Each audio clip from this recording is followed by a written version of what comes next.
Assalamualaikum warahmatullahi wabarakatuh. Hello everyone, let me introduce myself. My name is Diva Madini with UPM 234111046 from class management 23C.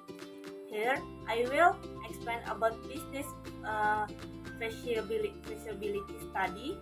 Watch the video. Okay guys, studi kelayakan bisnis. Apa sih studi kelayakan bisnis itu? Jadi, studi kelayakan bisnis itu adalah analisis mendalam yang dilakukan untuk menilai apakah suatu usaha atau proyek layak untuk dijalankan atau dari berbagai aspek pasar, seperti pasar, teknis, keuangan, hukum, dan lingkungan. Tujuan utama studi ini adalah untuk meminimalkan risiko dan memastikan bahwa investasi yang dilakukan memiliki prospek yang menguntungkan serta sesuai dengan regulasi yang berlaku.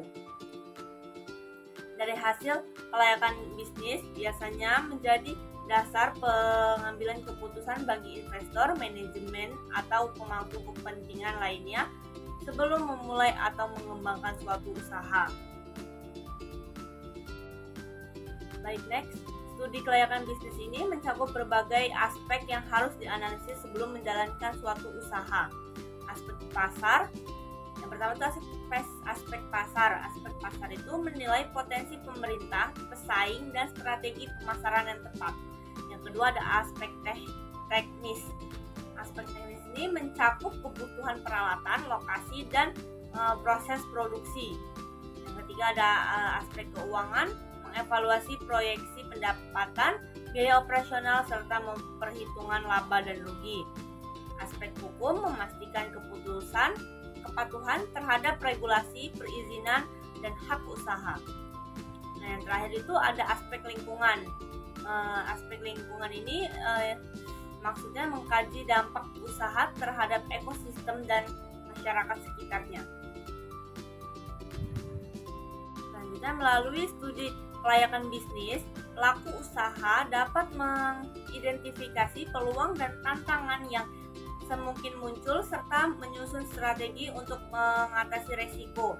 Studi ini juga membantu dalam mencari pendanaan baik dari investor maupun lembaga keuangan, karena memberikan gambaran menyeluruh mengenai potensi keberhasilan bisnis.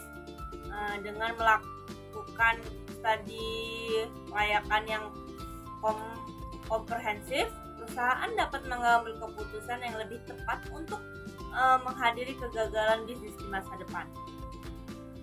Oke, jadi kesimpulan yang dapat saya ambil itu studi kelayakan bisnis ini merupakan langkah yang paling penting dalam merencanakan atau menjadikan suatu usaha yang harusnya dijalankan dengan menganalisis berbagai aspek seperti pasar, teknis, keuangan, hukum, dan lingkungan. Studi ini membantu dan menilai potensi keberhasilan serta mengidentifikasi resiko yang mungkin terjadi. Melalui studi kelayakan ini yang menyeluruh, pengusaha dapat membuat keputusan yang lebih terukur dan strategis sehingga meminimalkan kemungkinan kerugian. Selain itu, studi ini juga berperan dalam meyakinkan investor atau pihak pendanaan mengenai prospek bisnis yang akan dijalankan. Oke, thank you all. Terima kasih. Wassalamualaikum warahmatullahi wabarakatuh.